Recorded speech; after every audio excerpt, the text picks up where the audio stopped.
హల్లెలూయా. ఇప్పుడు ఏం చేయాలండి ఈ శిష్యులు? బ్రతికి ఉన్నప్పుడు యేసయ్య చెప్పాడు కదా, ఆయన లేస్తాను అన్నాడు కదా, అన్నట్టుగానే ఇక్కడ మృతదేహము లేదు, ఓన్లీ వస్త్రాల వరకే ఉన్నాయి.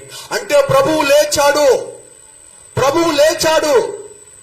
ఆయన పునరుత్థాన మహిమ ఆయన శక్తి మాకు కావాలి, ప్రభువును మేము చూడాలి అని అక్కడ వాళ్ళు ఆగక, అక్కడ ప్రభువుని చూడక, ప్రభు కోసం ఆలోచన చేయక వాళ్ళు మాంద్యులై అక్కడ ఆ వస్త్రాలను చూసి వెనుకకు తిరిగి ఇంటికి వెళ్ళిపోయారు.